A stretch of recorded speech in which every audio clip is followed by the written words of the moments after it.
de...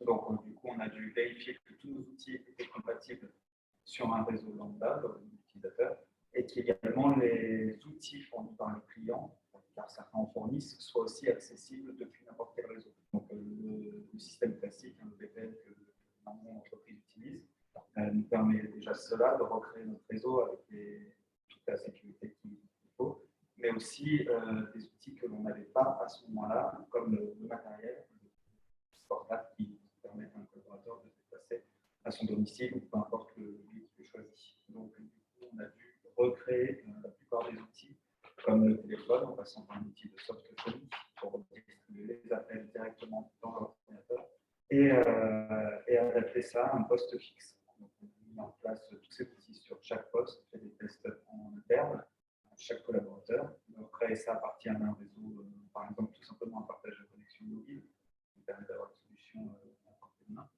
Et à partir de là, de renvoyer le collaborateur chez lui, de nous faire la même liste de tests, de vérifier que tout fonctionne pour passer au suivant. Et ça, sur les 70 collaborateurs qu'on avait, et ça a pris à peu près 2 jours pour prendre le matériel de déplacement. Donc en 48 heures, l'ensemble des collaborateurs étaient chez eux avec un PC portable et la téléphonie était directement passée par le PC portable pour répondre aux appels. Ça s'appelle la théorie de la téléphonie sur le téléphone. Pour autant, ce n'est pas le seul outil qui permet de télétravailler. Puisque, bon, certes, il faudra une prescription pour la téléphone, mais il y a également un contrôle des appels, et c'est le superviseur dans son activité qui va permettre de contrôler l'activité des agents en fonction de leur appel. On va mesurer, analyser les appels décrochés, les appels qui ont été répondus, le statut des agents. Donc ça, c'est un contrôle qui peut être aussi bien en présentiel sur le centre de service qu'à distance, qu'à la console de supervision. Ce qui a vraiment changé également au niveau du télétravail, c'est le management. Aujourd'hui, il y a un management de proximité du centre de service. Demain, dans le cadre du télétravail, il faut des outils comme Teams. Teams, par exemple, c'est un outil développé par Microsoft qui permet de planifier les rendez-vous, de faire de la visio ou pas, et partager les documents. Et c'est un outil aujourd'hui indispensable pour réaliser du management à distance. Bon, ce n'est pas le seul, il y a des technologies qui permettent également de le faire. Mais au-delà des outils, ce qu'on a compris, c'est que le management a évolué avec le télétravail. On parle plus d'un management de proximité, on parle d'un management basé sur une culture de confiance et de responsabilisation des salariés. C'est indispensable aujourd'hui si on fait du télétravail. Et une étude montre que les entreprises qui avaient déjà cette culture avant la crise ont mieux traversé la crise. Donc, management basé sur la confiance et la responsabilité, ainsi que le partage des objectifs. Ce qui est tout à fait adéquat dans le cadre, effectivement, d'un télétravail sur l'ensemble de services. L'objectif, c'est le taux de décroché, c'est la tendance. Après, ce qu'on a pu remarquer dans le cadre de la mise en place du télétravail, c'est en termes de productivité, la question de se dire est-ce que finalement on est plus productif, est-ce qu'on est moins productif. Donc il y a les indicateurs, comme par exemple ce qu'on appelle la durée moyenne de communication de l'agent lorsqu'il a un utilisateur en ligne. On s'est aperçu, tout contexte confondu, tout client confondu, cette DMC a augmenté de 2 minutes. Donc, baisse de productivité parce que pour rendre le même service, il a fallu renforcer la reliabilité. Et c'est lié en fait aux outils. C'est-à-dire que les usagers étaient eux-mêmes en télétravail chez eux. Donc, avec des problématiques très prudentes, des problématiques un peu plus lentes, l'allongement, la durée moyenne de communication. C'est un élément. Alors, ce qui est étonnant, c'est que cette mesure est contradictoire avec ce qu'on peut dire dans la presse. Le Figaro du 16 mars, par exemple, prénom finalement d'augmenter la productivité. Et les causes sont moins de transport, moins de perturbations par rapport à tout ce qu'il a fait. Donc, effectivement, il faut peut-être arriver à confronter ce type de productivité, mais je pense qu'il est encore trop tôt pour prendre de recul par rapport à la productivité.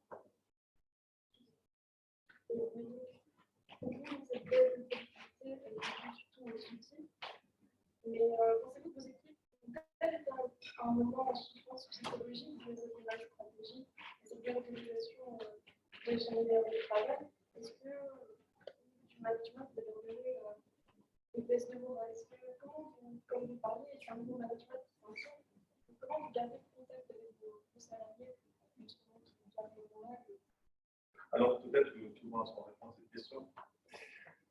Alors, déjà, la première chose, c'est que tout dépend du salarié, de l'employé, du technicien, tout simplement parce que tout le monde n'est pas égal vis-à-vis de la situation et de leur caractère, de leur manière de vivre, et ainsi de suite. La première chose, ça va être, on a eu des préconisations au niveau du travail, d'avoir un espace qui est lié à cela. On sait que tout le monde n'a pas la même possibilité d'avoir un bureau adapté, de ne pas être dérangé par ses enfants, sa compagne, son chien, peu importe. Donc déjà, là-dessus, tout dépend de la personne et de sa possibilité à avoir un espace dédié au travail. Que ce ne soit pas sa table de cuisine, que ce soit un bureau, que ce soit qu'il y ait un minimum de confort qui lui permette en fait, d'associer cette partie-là au travail. Donc déjà, il y a ça qui différencie. Puis on va avoir également le caractère de chacun.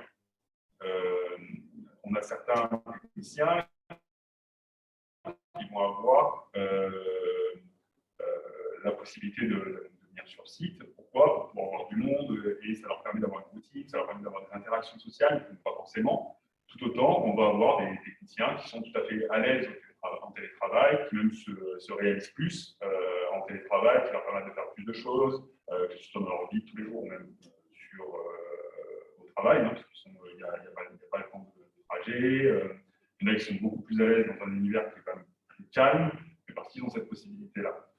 Donc oui, on va retrouver des techniciens, des employés qui vont ressentir une forme de souffrance. Notamment, moi j'ai des techniciens qui me demandaient de revenir sur site. Typiquement, sans aucune appel de ma part, sans avoir de sollicitation de ce type-là. Je vais avoir des techniciens qui d'eux-mêmes vont venir me voir et vont me dire bon, là j'ai besoin de faire 1 semaine, 2 semaines, 3 semaines, 1 mois de retour sur site parce que j'ai besoin de voir du monde, j'ai besoin de quitter mon appartement. Parce que rester dans un appartement, excepté pour faire les courses, surtout avec le confinement, il y en a qui n'ont pas grand-chose, parce qu'il y a des terrasses qui étaient fermées, pas d'activité.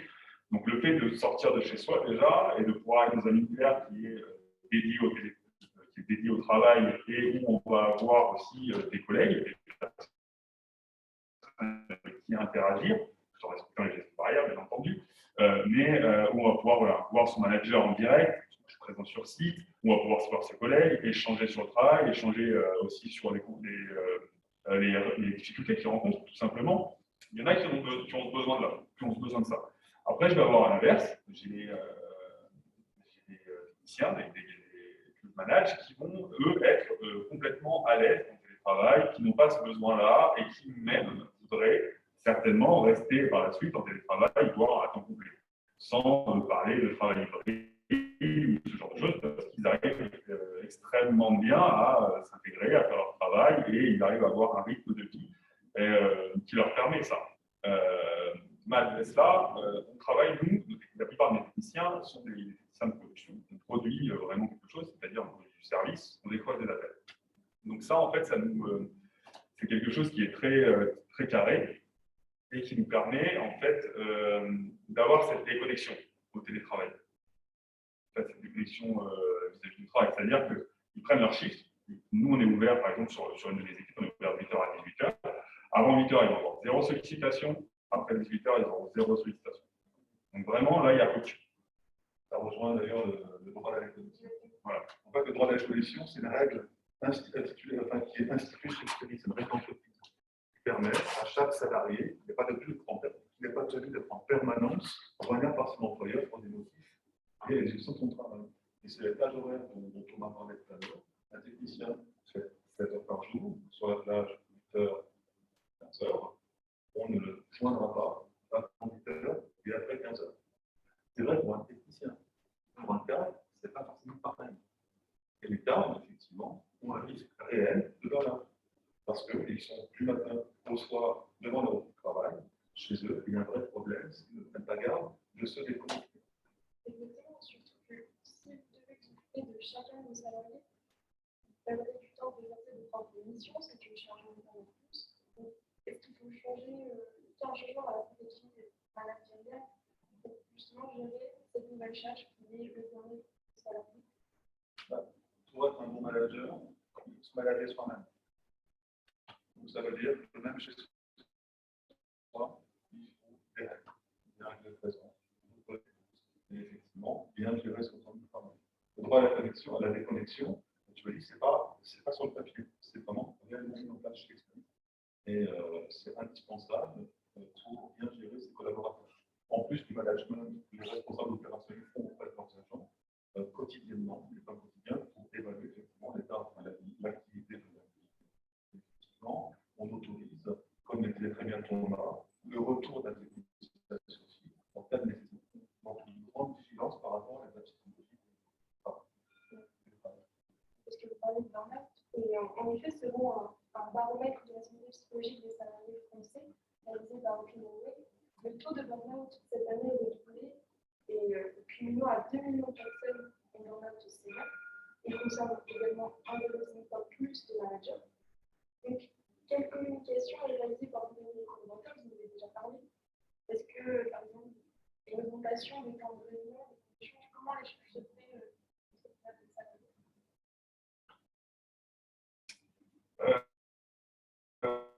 alors, une augmentation de temps d'échange, alors déjà, il faut savoir que moi, par exemple, j'ai 40 techniciens que je gère en direct. Donc, la différentielle qu'on va voir avec le présentiel, c'est que déjà, je ne vais pas les voir en visio. Donc là, il y a un vrai différentiel sur le suivi, on va dire, du bien-être des salariés, puisque effectivement, je ne les vois pas en direct. Et si je devais les contacter tous un par jour, bien, j'ai moins de temps pour mes tâches et ça risque d'être compliqué. Et là, oui, effectivement, je peux tomber en burn-out. Pas le cas du tout, on est très loin de ça. Donc il y a ça qui fait que on va, comme le disait Christophe, on va avoir une responsabilisation, et pour la confiance c'est déjà présent, mais une responsabilisation vraiment des techniciens parce qu'on ne va pas être derrière eux du tout, et on va des fois pas les contacter de la journée. Après, on va être disponible avec eux par Teams ou ce genre de choses, et puis il y a énormément de communication et de possibilités pour eux de nous contacter. La chose à savoir, c'est que moi, c'est ce que je dis à mes salariés, et à mes employés, c'est je suis complètement disponible. Voilà. Moi, je suis complètement disponible sur toutes leurs plages horaires. Dès qu'ils ont un besoin, ils peuvent nous contacter. C'est super important parce que moi, je ne peux pas aller vers eux tout le temps. Les techniciens qui sont en shift, qui appellent, qui enchaînent des appels, ils ne sont pas disponibles. Ils ne vont pas être disponibles à part pendant leur pause, mais c'est leur pause, donc on ne va pas leur imposer. Par contre, moi, je me rends disponible tout le temps. Je suis obligé d'être disponible pendant leur temps de travail et mon temps de travail aussi, également le droit à la déconnexion. Mais je vais être disponible pour eux pour pouvoir être réellement réactif si on a une problématique que nos employés rencontrent, afin de vraiment pouvoir réagir si justement on sent que l'employé a une baisse de morale, est sur une pente glissante. Et pour ce faire, on a l'entreprise qui nous communique justement des communications généralisées à l'entreprise qui vont permettre un suivi si besoin. Donc on a des communications déjà qui incitent la téléconsultation, puisqu'on était sur un confinement quand même assez strict, qui avait des difficultés de déplacement, et on a aussi les médecins qui sont certainement surchargés. Donc on a notre entreprise qui nous a permis d'avoir des numéros qui nous permettent d'appeler téléconsultation pour n'importe quelle problématique, hein, c'est des problématiques pas forcément psychologiques, mais somatiques. Mais au niveau, en tout cas, de psychologie, on va avoir la téléconsultation de base, hein, vous allez voir un médecin, je ne me sens pas bien, on a toujours des arrêts pour qu'ils puissent se reposer, ce genre de choses, ça se fait très bien. Et ça nous permet, on s'est adapté aussi, vous allez voir, mais c'est toute la société, pour pouvoir voir un médecin, pouvoir exprimer sa problématique auprès d'un professionnel de santé via la téléconsultation. De plus, on a la possibilité aussi d'avoir des soutiens psychologiques qui ont été mis en place, qui existaient déjà en amont, hein, mais qui étaient souvent en présentiel. Et maintenant, c'est aussi une possibilité, des groupes de parole qui permettent d'exprimer aussi son mal-être au sein d'une entreprise. Donc ça, c'est des communications généralisées qui sont souvent externes à la boîte. C'est-à-dire qu'on va leur donner des numéros qui leur permettent justement d'accéder à ça. Après, bien entendu, qu'on a un service RH qui est extrêmement présent auprès de nos employés, qui permettent aussi d'avoir un relais entre moi, le manager, qui suis en direct avec eux, mais qui n'est pas forcément la bande passante pour pouvoir voir chacun des employés. Parce que 40, quand ils ne sont pas tous dispo et qu'on ne les voit pas en physique, c'est un petit peu compliqué de les avoir tous les jours et de savoir si tout le monde va réellement bien. Parce qu'un ça va sur Teams, c'est-à-dire à l'écrit, ce n'est pas le même qu'un ça va quand on le prend en direct et qu'on a tout ce qui est expression faciale, tout ce qui va être le non-verbal. Donc voilà, là, il y a un vrai différentiel. Mais on a sur les RH aussi, qui est extrêmement présent pour pouvoir recueillir potentiellement les problématiques que peuvent rencontrer les employés afin qu'ils ne tombent pas justement dans des problématiques psychologiques qui peuvent être liées à la dépression, voire au burn-out dans un cas extrême. On a beaucoup parlé de l'aspect psychologique, mais avez-vous rencontré des difficultés plus pratiques, notamment pour des investissements en matériel? Je n'ai pas lu en 48 heures, vous en avez parlé, recréer l'espace de travail de vos salariés. Comment vous avez, est-ce que vous avez rencontré des difficultés, notamment, j'imagine que toutes les entreprises vont chercher du matériel. Comment ça s'est passé chez Experience? Exactement. Alors, on a fait avec ce qu'on avait, des postes fixes. Ce n'est pas prévu pour du transport, donc on a fait avec. Pour s'assurer que tout fonctionnait. Tous nos collaborateurs ne sont pas véhiculés, donc forcément, il y en a qui ont dû faire 2 ou 3 allers-retours, donc ça a fait un peu prévu. Ce qui est bien, c'est que toute l'entreprise s'est mobilisée, donc il y a eu un effort de guerre de rassembler tout le matériel dans des placards qui n'étaient pas utilisés, des personnes qui n'en avaient pas besoin, pas la nécessité, a été rassemblé sur une centrale. Tout a été remasterisé, remis à jour et remis en état pour fonctionner, et ça a été redistribué à l'ensemble des sites qui en avaient besoin, donc pour faire partir en public les premières personnes affectées par ce travail, notamment les pères de famille qui avaient besoin chez eux pour pouvoir gérer les enfants. Donc eux ont pu être tout de suite équipés de postes portables pour un support en télétravail. Les autres sont partis avec du matériel fixe. Puis après, il y a eu une commande. Donc cette commande a mis beaucoup plus de temps. Les gens qui ont rencontré, les prix du matériel, les durées prolongées de transport. Et puis après, il y a eu la redistribution. C'est-à-dire refaire venir la personne avec son matériel, contrôler que le matériel est fonctionnel, en état, tout est contrôlé, quand même conçu également dans nos propres règles de sécurité. Donc, du coup, recenser le matériel, le redistribuer, l'affecter à quelqu'un, refaire tous les tests, et en plus, par notre départ, ce qui a pris bien 2 mois au total. Sur le départ en mars, les derniers ont pu être en télétravail avec un poste portable fonctionnel en août, sans impacter la fonction. Le temps que tout cela se mette en place, est-ce que vous avez des collaborateurs qui ont du chômage partiel, peut-être? Il y a du chômage partiel, mais pas lié au fait que nos clients en chômage partiel. Moins d'activité chez nos clients entraînait moins d'activité chez nous. Et on considère 70%, enfin tous nos collaborateurs qui ont le chômage, entre 70% en fait de leur activité. C'est ce que la crise a entraîné. D'accord. C'est une question comment ont-ils vécu, et surtout comment ont-ils vécu peut-être leur réinsertion après cette période de vie? Alors, en fait, il n'y a pas de période à vide, comme disait Christophe, en fait, travailler, tout le monde travaillait, 100% des équipes travaillaient, mais ils étaient en temps partiel, c'est-à-dire qu'ils avaient 70% de temps de travail. Donc, en gros, on leur retirait 1 jour et demi de temps où ils étaient en chômage partiel. Tout le reste du temps, ils étaient en travail. Donc, c'était quelque chose que moi, en faisant les plannings, j'avais réparti, bien entendu, car c'est justement le client en soi qui était lui-même en chômage partiel, donc beaucoup moins d'activité. Donc, derrière, nous-mêmes, on était dans l'obligation, la nécessité en tout cas de réduire nos coûts du fait que on avait moins d'appels, les clients étaient en tout cas absents.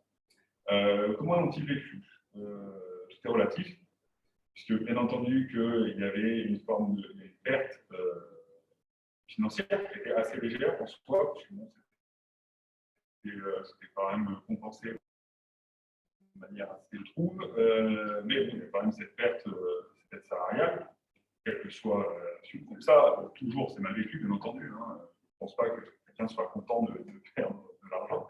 Mais à côté de ça, il y en a beaucoup qui ont apprécié le fait d'avoir un petit peu plus de temps pour eux, notamment en ce début de pandémie où il y avait beaucoup de choses à faire chez eux, notamment pour potentiellement installer leur ordinateur, installer un vrai poste de travail, pouvoir s'occuper aussi de leurs enfants qui n'étaient plus à l'école, donc c'est assez mitigé, en fait tout dépend du prisme par lequel on passe ou en tout cas le sujet qui est abordé, c'est-à-dire du salaire. Bien entendu que c'est quelque chose qui n'est pas bien vu, mais dans tous les cas, dans la finalité, puisque moi c'est mon équipe qui a été impactée, c'est quelque chose qui n'a pas posé problème. Tous mes techniciens ont compris la nécessité et la pertinence en tout cas de ce chômage partiel. J'ai eu aucun retour négatif ni d'escalade particulière vis-à-vis de ça. Et donc, pour le futur, est-ce que cette crise du Covid sur l'organisation du travail va mener peut-être vers une généralisation du travail hybride? Il est clair qu'on soit tout au cours du télétravail, qu'on veuille le mettre en place systématiquement de 2, 3 jours, 4 jours par semaine, ce qu'on appelle le travail hybride, il est certain que la réflexion de fond sur le sujet est indispensable. On a vu, par expérience, que tout le monde n'est pas égal devant le télétravail, c'est pourquoi 15% des collaborateurs dans un centre de service. Puis nous, on s'est aperçu qu'il y a des activités qui ne peuvent pas être faites en télétravail. Je prends l'exemple d'une formation. On forme un technicien dans un nouveau contexte. On peut être qu'en présentiel par rapport à un technicien formé. Donc tout ne peut pas être fait en télétravail. Autre question, on en a pas parlé puisque c'est un concept de notre expérience de l'ensemble du secteur universitaire qui est en capacité de télétravailler. Mais un coiffeur ne pourra jamais faire de télétravail. Donc il y a toute cette réflexion à mener par rapport à ça. Quoi qu'il en soit, on a tout aperçu des effets. Il y a des effets nombreux sur l'immobilier de bureau, sur l'environnement, sur le transport. Toutes ces raisons font qu'effectivement, il y a une réflexion à mener et qui n'est pas exclue. On arrive vers le travail hybride de façon assez rapide. Dans tous les cas, il faudra légiférer pour réglementer et encadrer la pratique du travail hybride. D'accord. Et donc, pour conclure, pour vous, selon votre propre expérience, comme vous l'avez dit, qui n'est pas la même sur les secteurs d'activité, quelle a été la problématique majeure de ce travail hybride ou, dans le cas contraire, son plus grand avantage? Son plus grand avantage, c'est augmenter la responsabilisation des salariés. C'est-à-dire accepter qu'un salarié qui travaille chez lui, c'est un acte de confiance. C'est-à-dire qu'on responsabilise le salarié par rapport à son propre travail et eux-mêmes sont demandés. Parce que pour certains, ça apporte de la flexibilité dans leur quotidien. Mais encore une fois, attention, il faut des règles. Il faut s'auto-régler sur bien distinguer le télétravail. Il faut exercer son droit à la déconnexion pour effectivement retrouver l'équilibre entre sa vie personnelle et sa vie professionnelle. Mais ça peut être effectivement très positif. Tout du moins, c'est ce qu'on a vécu chez Expéris. C'est pas le confinement un peu compliqué, en fait, c'est très positif. D'accord. Monsieur, je vous remercie.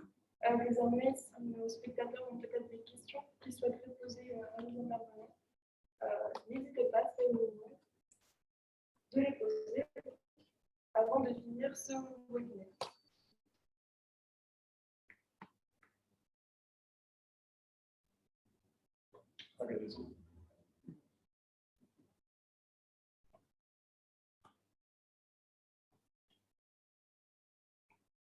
Peut-être que c'était si clair qu'il n'y a pas de questions, mais je ne sais pas.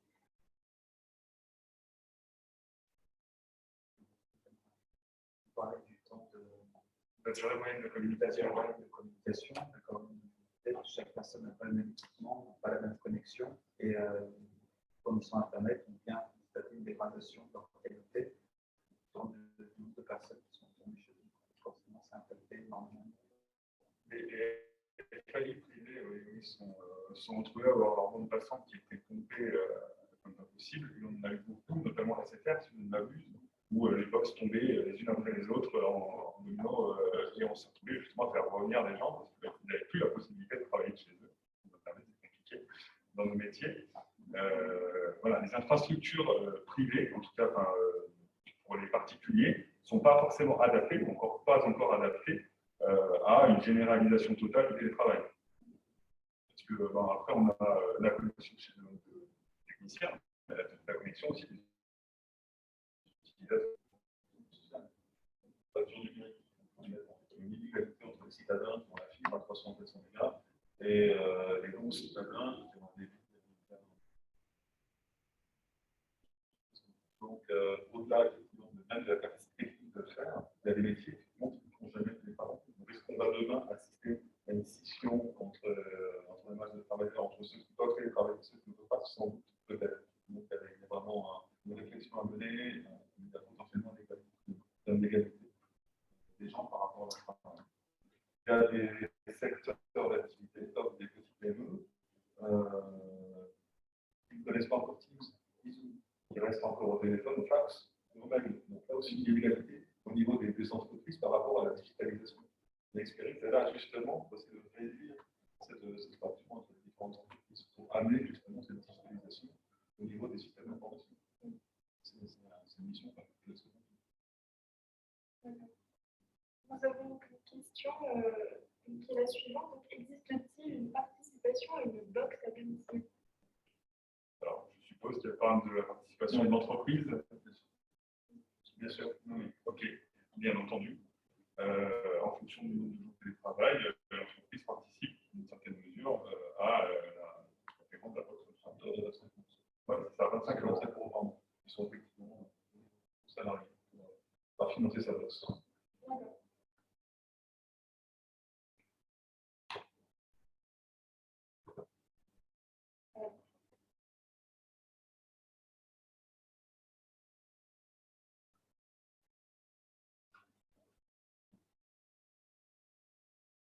N'avez-vous également pas peur que la continuité du travail hybride sur le long terme ait de lourdes conséquences dans plusieurs champs, je suppose, sur le moral des salariés?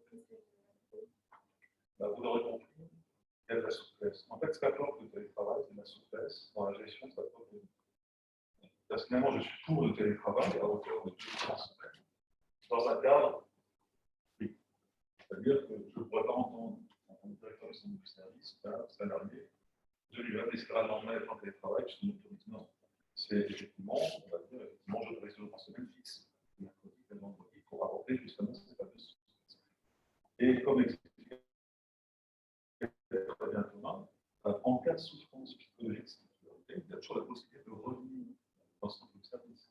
Donc cette souplesse, elle est la responsabilité du salarié par rapport à son propre travail. Et le rôle d'Expérience, c'est d'apporter ce cadre, justement, qui lui permet de s'épanouir dans son travail. Et je ne pense pas qu'on tombera dans l'obligation du télétravail. Nous, si on a des gens qui veulent rester sur site, tout simplement, comme on parlait d'égalité, ils n'ont pas la possibilité d'avoir un poste dédié, un poste confortable pour travailler. Je ne pense pas qu'on tombera dans l'obligation du fait de dire que vous êtes obligé d'avoir 2 jours par semaine. Si vous restez sur site parce que vous n'avez pas la possibilité ou parce que c'est mieux. Pour vous, cela engendrerait plutôt une ouverture des champs des possibles et une liberté. Absolument. Absolument. Flexibilité, adaptabilité. On est maître de comprendre ça, de comprendre qu'on est beaucoup plus responsable de son travail. Parce que bon, on n'est pas dans un monde de livre non plus. La responsabilité, ça se gagne. Ça fait des contrôles qui sont faits. Un salarié qui est en télétravail chez vous, quand il s'aperçoit que le job n'est pas fait, ne pourra pas continuer à rester chez lui parce que le job n'est pas fait. Il y aura forcément un échange naturel.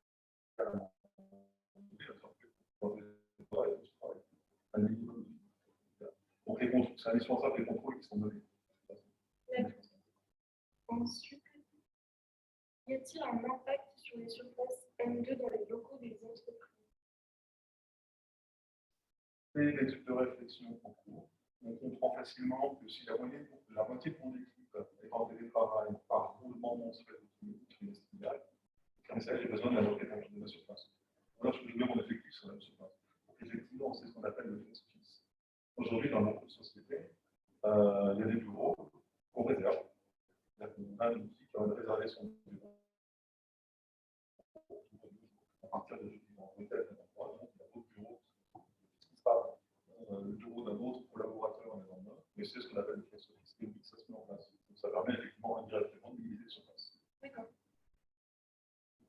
Justement, puisque les locaux vont moins être utilisés, vous allez gagner financièrement, justement, est-ce que des aides seront-elles mises en place contrebalancées pour aider les salariés pour qu'ils puissent s'équiper et couvrir les frais de chauffage et de consommation d'énergie? Je ne sais pas. C'est sans doute effectivement dans le pipe en termes de réflexion, mais je n'ai pas de réponse par rapport. C'est des questions qui sont déjà abordées. Hein. C'est des choses qu'on réfléchit, effectivement. Après, dans une certaine mesure.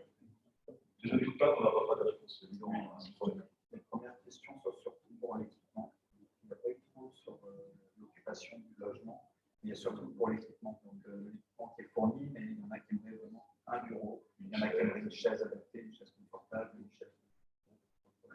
Donc, c'est les premières questions qui ont été remontées, c'est l'aide pour accompagner le reste de l'équipement pour le télétravail. Je pense que petit vont commencer à demander.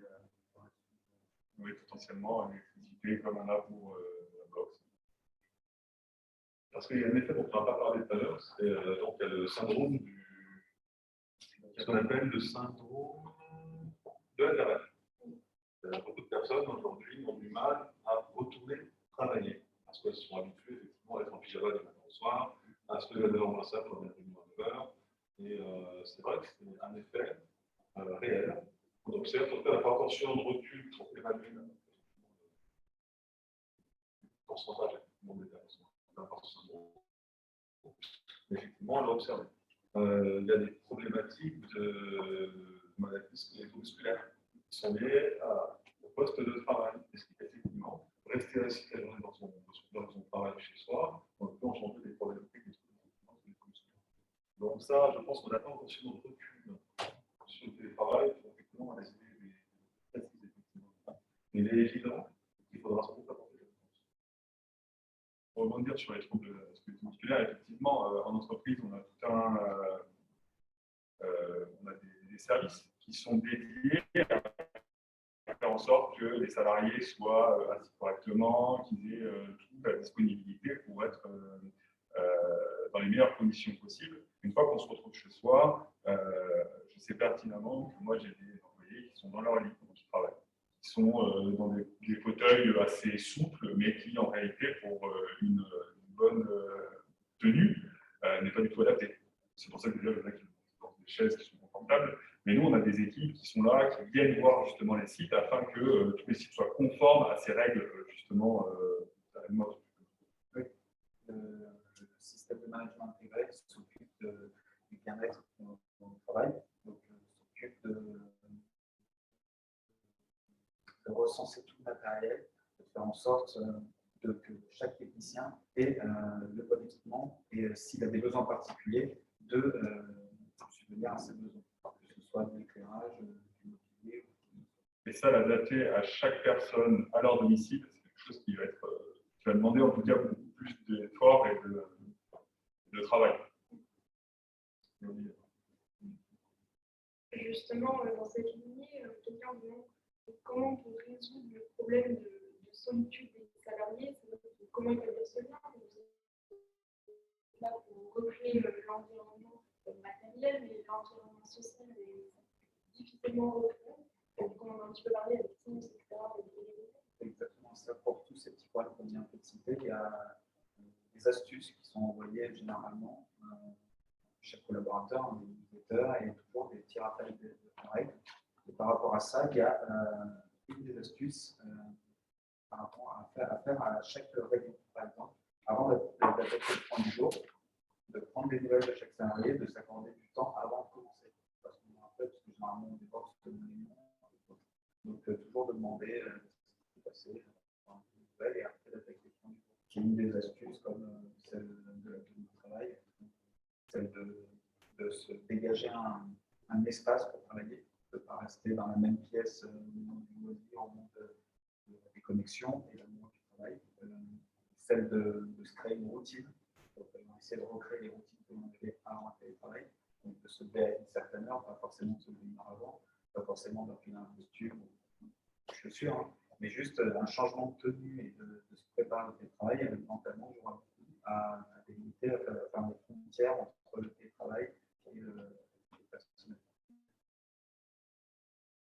Et vous avez pu mesurer l'efficacité de ces mesures? Chacun s'autodiscipline par rapport à ça. Mais effectivement, on recommande effectivement le fait, même en étant chez soi, parce que les médecins, à se lever de s'habiller, d'aller sur le travail, se ménager effectivement des pauses café à 10 heures.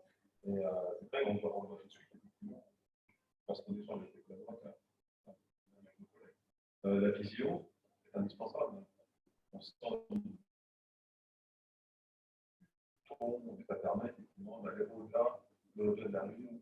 On sache que les moments après la réunion peuvent suffire pour nous.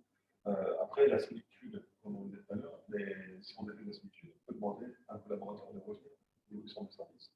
C'est aussi on a des discussions effectivement sur la faiblesse psychologique d'un collaborateur, on en parle pour nos collègues sur des échanges non visio. Souvent, les messages sont mal interprétés, ça apporte un peu d'agacement, le ton monte, alors qu'il n'y a pas eu de problème. En fait, c'est juste un problème d'interprétation. Et le fait de se revoir, de discuter, on se met d'accord, et c'est vrai que on arrive vraiment comme ça pour l'interprétation de chacun. D'accord. Et donc, n'avez-vous pas peur d'une augmentation du taux de turnover sur le long terme, puisque les salariés peut-être que tout de même se sentir moins appartenir à l'entreprise? On ne peut pas l'évaluer, je ne pense pas. Parce que ça reste attaché à son entreprise. Et puis encore une fois, le travail hybride, ce n'est pas 100% de télétravail. C'est-à-dire que le travail hybride, ça va être 3 jours dans l'entreprise. Ça permettait d'avoir des règles. Le télétravail, c'est une souplesse qui est apportée aux salariés, sauf encore une fois, le cas de crise sanitaire qu'on a connu. En fait, on est en crise sanitaire, c'est parce qu'on est en crise sanitaire qu'on est confiné chez soi. Et demain, lorsque la crise va passer, il y aura effectivement un projet qui permettra effectivement de faire télétravail, d'avoir plusieurs jours de présence dans l'entreprise. Donc, je ne pense pas que ça aura un impact sur le turnover. Il suffit de balancer entre la liberté du travailleur chez lui et le maintien du lien social lorsque c'est nécessaire. C'est ça, il faut retenir que je pense que du coup, ce sera même plus de l'autre côté. Le turnover sera plutôt positif. Ouais, les gens sont plus à l'aise, ce sera plus agréable de travailler chez nous, enfin, dans une entreprise de ce type-là, et du coup, on a peut-être plus de facilité à rester dans une entreprise, surtout quand ils ont, comme on parle de flexibilité dans leur vie, ça peut jouer plutôt positivement pour nous. Parce que c'est le management, on parlait du management de contrôle, de proximité, c'est un management de responsabilisation. Je pense que tout le monde, quel que soit, a besoin de responsabilité de son travail. Ça donne de l'oxygène, en fait, par rapport à ce que nous avons fait. Très bien. Ensuite, concernant les accidents du travail, je ne sais pas si c'est fréquent dans le secteur d'activité, mais est-ce qu'un accident qui est domestique ou pendant les heures de travail collaborateur sera considéré comme un accident de travail? Je ne sais pas. Très bonne question. Je pense que tout dépend de l'activité, parce que s'il fait des pattes et qu'il bouge, je ne suis pas sûr que ce soit considéré comme accident du travail. Après, je pense que là, il doit y avoir quelque chose à mettre en place. Mais effectivement, juridiquement, il doit y avoir peut-être une réponse. Personnellement, je ne l'ai pas non plus. Ce n'est pas quelque chose effectivement qu'on a régulièrement. Les accidents du travail, c'est surtout des accidents du trajet qu'on a chez nous. Puisque assis devant un bureau, c'est pas mal. Ça peut arriver. Donc, des escaliers, il y aura des choses qui peuvent arriver. Mais je pense que tout dépend de l'activité en soi que fait le salarié.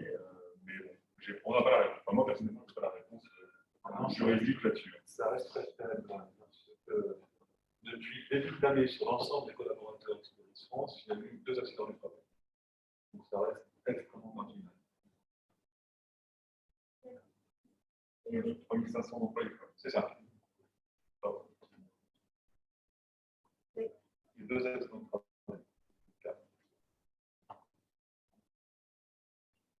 Durant cette année, je ne sais pas comment vous êtes organisé par rapport à cela, mais encore une fois, je vous dis, c'est tout pour prévenir son assureur du fait que son domicile devient son lieu de travail. Ça a été demandé à chaque collaborateur de fournir un justificatif d'assurance. Donc ça, c'est au niveau RH qui a été demandé, mais il fallait absolument une attestation d'assurance sur l'alimentation Avec le bon délai dans l'assurance. C'est ça. Souvent, c'était pas problématique là-dessus. Très bien. Eh bien, messieurs, je vous remercie pour votre intervention, pour ce partage d'expérience qui reste enrichissant. Et puis, finalement, comme vous l'avez dit, le travail hybride représente peut-être en faire partie. Et les maîtres mots sont flexibilité et donc adaptation. Et comme votre entreprise a su en faire preuve, donc, merci encore. Et puis, je vais laisser le mot de la fin à l'équipe GEAV.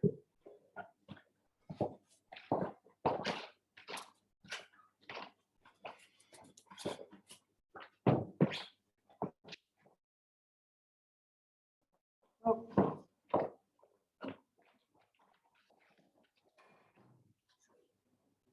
bah, tout d'abord, on tenait à remercier donc, l'entreprise Experis et Magrisac pour cette excellente conférence et webinaire. Donc, merci beaucoup. Je fais la part de tout le groupe de GE Avenir. On tient également à remercier donc, Olivier Rousse, notre tuteur, qui nous a suivis et accompagné durant toute cette année scolaire pour mener à bien donc, ce webinaire. Donc, merci à lui également. Et on tient aussi du coup, à remercier toutes les personnes qui ont participé de près ou de loin à la réalisation de ce webinaire. Donc, encore une fois, merci à elles. Et encore, de last but not the least, merci donc, à tous les spectateurs d'avoir regardé ce webinaire qui, je l'espère, a répondu certainement à beaucoup d'interrogations, on a eu beaucoup de questions et qui a été enrichissant, je le pense, pour tout le monde. Donc merci à vous tous de la part de tout le groupe GE Avenir. Très bien, merci à vous. Merci. Bonne soirée à vous tous et encore merci d'avoir assisté au webinaire.